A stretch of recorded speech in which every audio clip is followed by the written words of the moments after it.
Hello everybody, welcome back to Mo Hunt Silver. And today we're going to have another nickel hunt and fill episode to try to fill these books. And I'm hoping it's better than the last episode because we're still stuck at 142 spots of 192 in our Jefferson albums and 7 out of the possible 65 in our Buffalo Nickel album. Because in episode 11 we did not have any no additions and only 2 upgrades for the Jeffersons, a 1956 and a 2017 Denver for the books here. So I'm really hoping with this circulated box for episode 12 we can find something that's new for the album. And I did do an ender search. I did not see any Buffalo nickels, no wartime nickels, no nothing like that, no proof enders. They all looked like they were pretty normal. So we're going to be looking for any kind of errors and varieties, proof nickels if we can find any, wartime silver nickels minted between 1942 and 1945, or any Buffalo nickels, which would be 1938 and older, and possibly a V-nickel, because we did find a V-nickel a few episodes ago, and it was a 1902 date. So that was definitely my oldest that I found in quite a while. And I hope I can do that again very soon. But I think we'll get into these nickels here in this roll and see what we can find. But before I do that, I would just like to remind everybody that's new to hit that thumbs up and subscribe to my channel, because it helps the channel grow, and that's what we're trying to do. So, and I appreciate every single one that I get. And you guys are great. Alright, well, the first find for box number 12, or episode 12, is going to be right here. And I did see what this is already because it was reverse facing just like it is now. So we have a Denver minted, and that is going to be a 1959. So it's pretty common, but we have a find on the board. Last couple coins here I'll go through and move on to roll number 2. Roll number 3, and we're going to have another older reverse about halfway through. Looks like it's a Philadelphia mint. So we can see what the date of it is, and it's going to be a 1947 out of Philadelphia. Alright, so we have one for the 40s now. Roll number 9, and we're going to have a really nice condition reverse of a Jefferson nickel here, and it does have a D mint mark. So I don't know if this is going to be older or not, or just a nice 64. But let's give it a flip. Look, there's even a little bit of steps going on there yet. Huh. And what do we have? Oh, nice. It's not a 64. We got a 1959. It's in pretty good shape, too. I want to put that under the scope quick and look at the steps. Yeah. There's a few there, but that's pretty good, though, for finding that in a box and still in circulation. I'll take it for sure. All right. Very next roll, roll number 10. And I flipped this one already. And we're going to have an oldie here. Look at that. We have a 1939. So we can check that for doubling on the reverse. Although by the naked eye here, doesn't look like it, but we still got to check it. And you'd see it on the word cents and 5. And also on the Monticello up here underneath the building, which I don't see, and it's definitely a Philadelphia, but that's cool. Got a nickel for the 30s. If there's anything else, I'll be back to share it. Roll number 15, and I guess I was a liar, or I didn't see it, because we are going to have an ender here. It is Philadelphia minted, pretty worn, 1941. So that one got by me. I did not see that as an ender. All right. If there's anything else in here, I'll be back to share it with you. All right, guys, still on roll number 15, just working the last part of it here. And I have an older looking reverse that is Philadelphia minted, it looks like. And that's going to be a 1955. That's a semi-key date, actually. I believe there's only about 7 million of these minted. I'll put the mintage below, but yeah, that's a hard one to find. Denver's what you always see. Pretty cool. All right, semi-key date for the box. And I don't believe there's anything else in there, but I'll see us again when I find something else. Roll number 16, just flattened them out. And towards the back here, I noticed we did have something just a little bit on the darker side. You guys can probably see it right there as well. So I pulled it down, and we have a 1945. That is going to be a 35% silver war nickel with a little bit of minor lamination right there. But let's see what the mint mark is.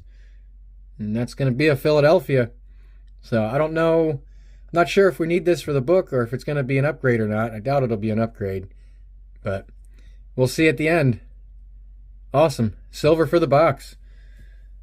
That's great. Now let's get a proof. And some more silver. Well, we're still on roll number 16, and I guess I shouldn't have put you guys away quite so soon after finding that silver wartime. We have an S mint mark right here on this, on the reverse of this Jefferson. So the newest that this is going to be a 1954. And let's flip it over and see what we have. 1941 out of San Francisco. All right, that's awesome. S mint. Well, I can't believe this. We're still on roll number 16. I'm only like 2 or 3 coins. I think it's like this is the 3rd coin after that 1941S. I have a 2016 out of Philadelphia. And the obverse doesn't really have much on it. But look at the clash on the reverse underneath the building. You can see that eye staring right back at you. That is pretty severe right there. And I'll put it under the microscope so you guys can see it as well a little closer. But look at that. You can see it real good right here. The second eye is right here. You have a little bit right here. And then if you come up here, it moves up this way through the building right there. That is a pretty strong one.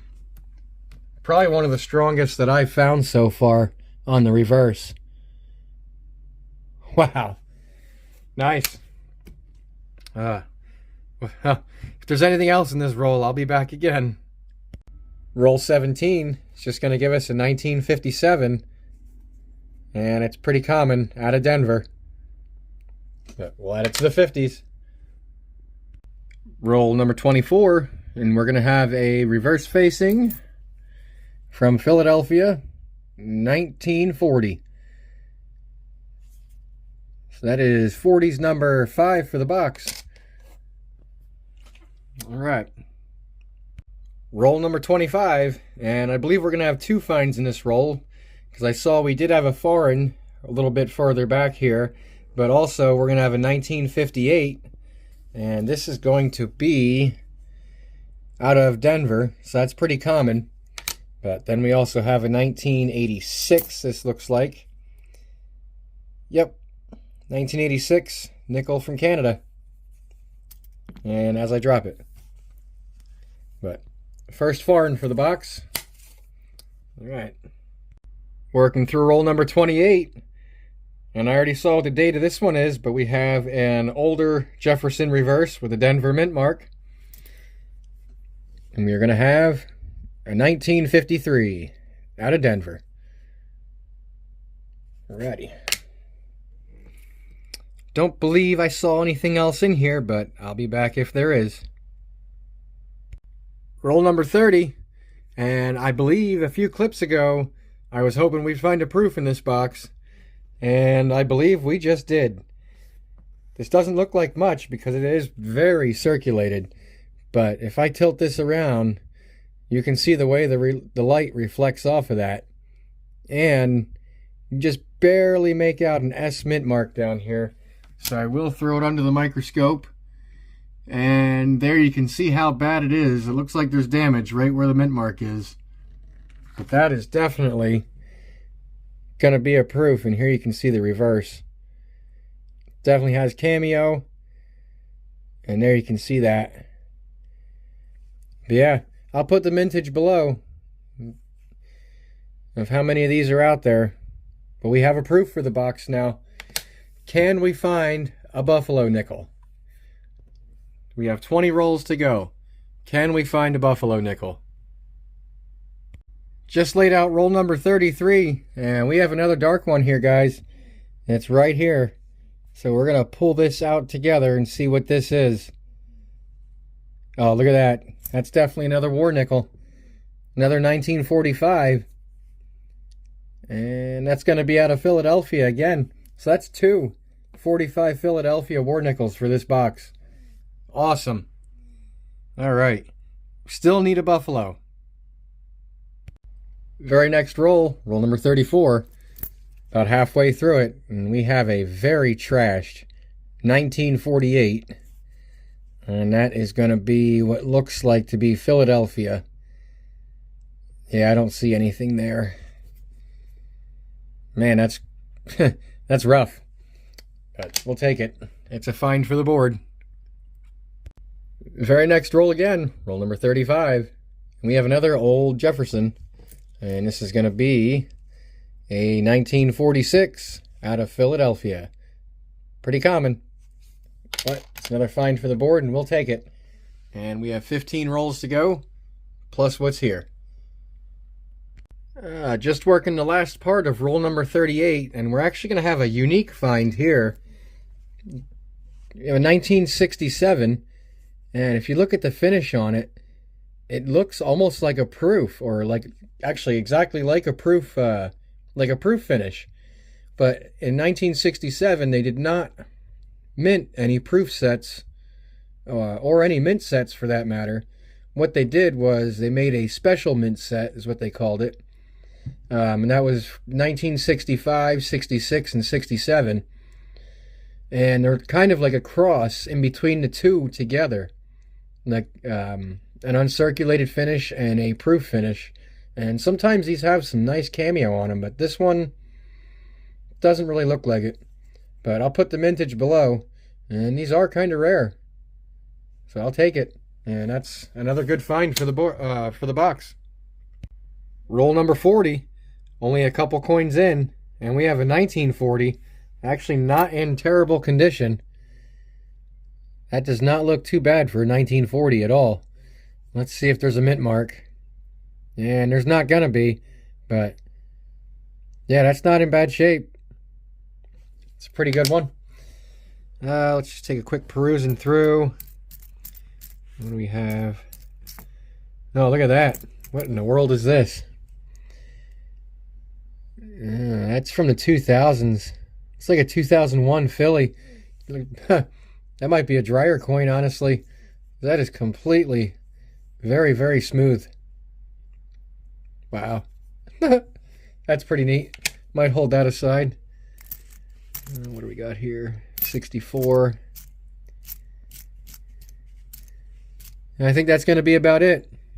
All right. Roll number 41. And we're going to have a 1941. And that's probably going to be out of Philadelphia, because they're very common. And, yep, that sure is. 1941, Philadelphia. Just working the front half of roll 42. And we're going to have a 1952. And let's see where that's from. That's going to be out of Philadelphia. Okay. Anything else here? No, nothing obvious. It looks like that's old, pre-1960. But if we got any varieties or errors, I'll share them. Just laid out roll number 46, and it looks like we're going to have 2 oldies here right off the bat. Up front here we have a 1939, and then back here we have a 1947. So let's see what this 1939 is right here. Is that going to be a mint mark? Let's hope it has one. And it does. This is a, I believe this is a semi-key date or a key date. What do we got here? 38 39 San Francisco. Is that gonna be... Yeah, that's one of our key dates. All right. That's awesome. Wow. If you're new to the channel, hit the thumbs up and subscribe. This is sweet. I'll put a mintage below what this one is, but it's not many at all. Nice. Key date for the box now. And let's see what this 1947 is back here, because I almost forgot about that one. And that's going to be a Denver. All right, this was an awesome roll. I'm going to keep going through this, and I'll be back if there's anything else hiding in here. All right, roll number 47 is going to have two finds, I believe. First one I'm going to show is going to be back here, because I see a 1957. And that's going to be out of Denver. So that's 50s number 9 for the box. And then the other one I believe is going to be right here, because this just looks like a very well struck reverse nickel right here. And yeah, it's going to be a 1946. Unfortunately, it looks like it was stepped on or something, but that would have been a nice nickel. All right, well, that's going to be 40s number 12. And we still have the rest of that roll and 3 left in the box. Come on, Buffalo nickel. Roll number 49. This is the second coin in, so it was one away from being an ender. And we're going to have a 1953. And that's going to be out of Denver. And let's see, 1960 up front. That looks kind of old. What is that? 87. It's definitely not. Alright, at a quick glance, I don't see anything else old, but got to check them for errors and varieties. Well, that's going to do it for box 12 of the series, and I am not going to complain about this box at all. And we had just about everything in this box except for a Buffalo and a V-nickel. We found silver, we found key dates, semi-key dates, and even a proof, mint error. I mean, all kinds of stuff. So there is a lot to cover, and I'm just going to get into it. We have a total of 2 from the 1930s, a 1939 Philadelphia, and then also one at the end that I'll cover. A total of 12 from the 1940s. 2 of them being wartime silver nickels, both 1945 Philadelphia. We have 11 total 1950s nickels. There's 10 right here, and one of them being down below because it is a semi-key date. Let's see, our next row down, we had 1 foreign for the box, in 1986 Canadian. We did find one 2009, and this one is actually from Denver, so that's tougher for me to find in my area. Let's see, we had 1 mint error, 2016, and that is going to be a pretty strong die clash on the reverse, which you can see right there below the building. Look at that eye. All right.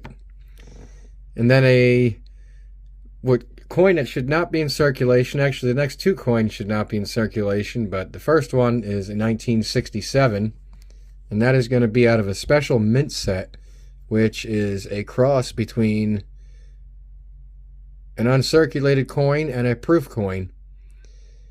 And you can kind of see that shine to it on the reverse side and the obverse, but I think it shows up more on the reverse. The way that it's struck there, and that looks pretty cool.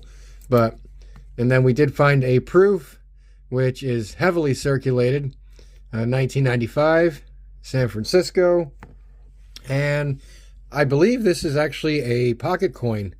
I originally said it was a dryer coin, but I think this is going to be a pocket coin just because of how smoothly it's rubbed on both sides. So that's pretty cool. I've never actually found one of those before. And then the finds for this hunt, which I've already showed 2 of them, are going to be the 1945 Philadelphia wartime nickels, and then we also had a 1955 semi-key date out of Philadelphia. So that's pretty cool. I believe we already have that for the book, but we'll have to see if that one will upgrade or not. And then the find for the box, a key date 1939, and this one is going to be out of San Francisco. So that's awesome. It's definitely going to be an addition for the book and for the album that we have here. And that's going to be the next thing that we do, is pull the albums out and get these coins plugged in that are new, and then anything else that could be a possible upgrade. So I'm going to do that and be right back when I have everything plugged in. Alright guys, we're back with a look at what we were able to plug into the albums today. And our first one is going to be a key date 1939 San Francisco with only 6.6 million minted right there.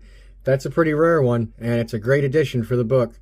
We're glad to have that in here because it's going to be tough to fill up these other ones, and we'll just have to see how long it's going to take before we can get them.